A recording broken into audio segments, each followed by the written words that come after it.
Now today's topic is all about how to avoid eating out all the time. Eating out can be convenient and fun, but it can also get expensive and unhealthy if done too often. So here are my 10 tips to help you save money and eat healthier by avoiding eating out all the time. Number one, you want to watch less TV or cooking shows.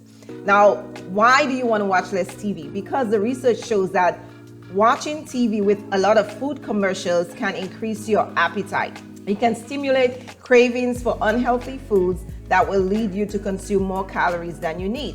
Also, it leads to impulsive buying. Food commercials can lead you, especially children who may not understand the persuasive intent of the ads.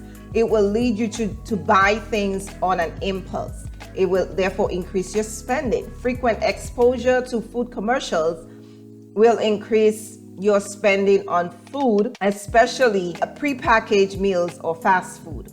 Now, if you recall, many years ago in 1970, that the federal government banned cigarette ads from TV because they found that cigarette ads make teens feel like smoking. So the same would be true for advertising food. It is expected that people desire food more when they see it advertised. Now, one study found that the people consume 45% more snacks when exposed to food commercials. So, to avoid impulse buying and to avoid spending money on food, on takeouts, etc., please avoid TV as much as you can, or switch when it comes to advertisements. Number two, you want to eat before you go out. If you do go out at all to eat, you want to eat a small snack beforehand. So before you leave the house, you eat something so you're not as hungry and you're less likely to order a large, expensive meal.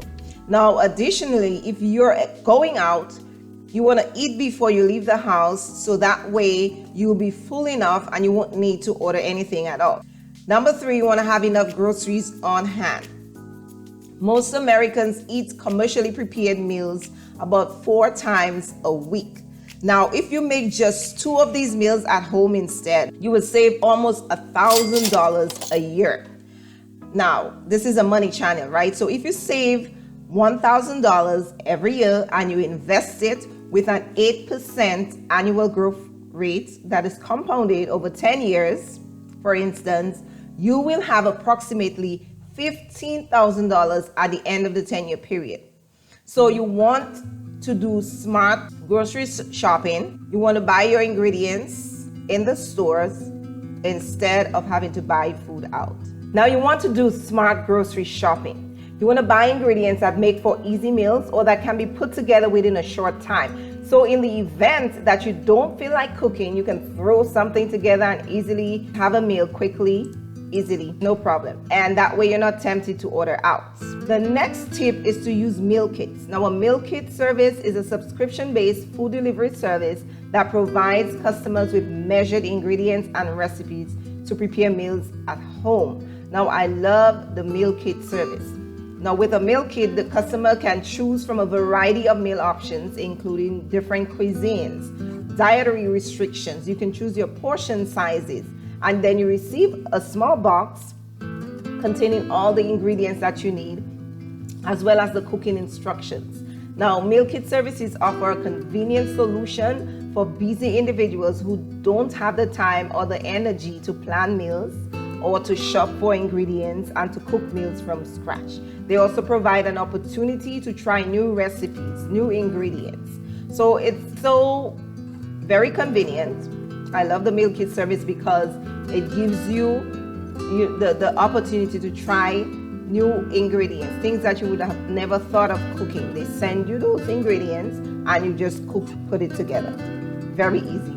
Some examples of popular meal kit services include Blue Apron, HelloFresh, Dinnerly, Home Chef, and Sunbasket. And some of these will go for as low as $4.99 per meal per person. Now, I have tried HelloFresh and Dinnerly, and I love them both.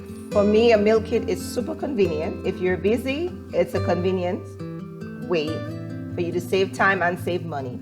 It offers you variety, and another benefit is that it offers you portion control. Meal kits typically come pre-measured, so they already measure the ingredients, which can help you control the portions you use and reduce food waste, thereby saving you money. The next tip for you is to cook in bulk.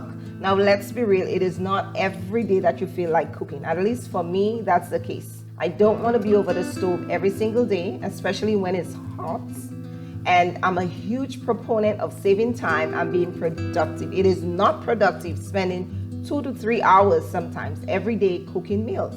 So some days I try to cook in bulk, even if most times the food doesn't last for more than a day. That's another story. So you want to cook enough for 2 or 3 meals, and then you want to reheat the leftovers. Now, eating leftovers can save you up to $1,000 per year. Now, when you cook in large batches, you're less likely to waste food since you can use up all of your ingredients before they spoil.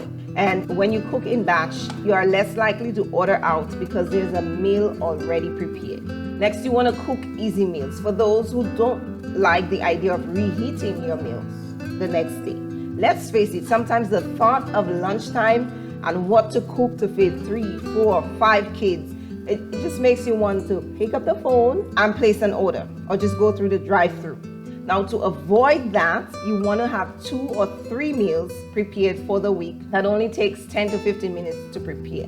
So you want to have a plan, say on Sunday night, you want to have a meal plan for what you will cook on Monday, Wednesday, and Friday. And those meals must only be 5, 10, at most 15 minutes to prepare. Next, you want to communicate your plan if you work in an office. So especially where you have coworkers who are always going out to eat and they want you to tag along. You want to be open with them and let them know that you're on this savings or this health journey and you want to avoid spending as much as possible. Let them know, hey, I'm eating healthy, so I can't go out with you guys. Now, you can suggest other activities that you guys can do during the lunch break, such as going out for a walk, heading to the gym, or starting a book club where you guys can eat home-cooked meals while reading or sharing about the last book you read. Now, if there's pressure and they can't seem to understand or you're not in a position to communicate clearly with them, then you can avoid the whole eating out temptation by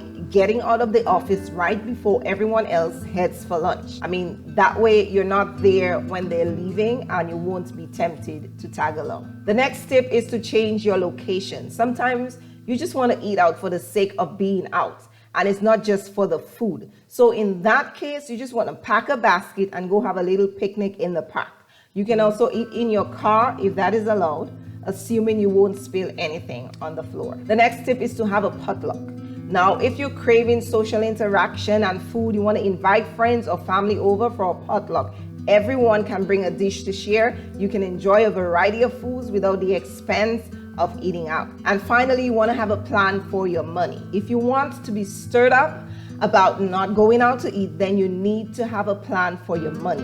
If you have no vision, then your money will perish. You will spend it all and you will spend it all quickly. By implementing these tips, you can reduce the frequency of eating out, you can save money, you can eat healthier, and all of this can be done at home. Please like and subscribe if you liked this video, and thank you for watching.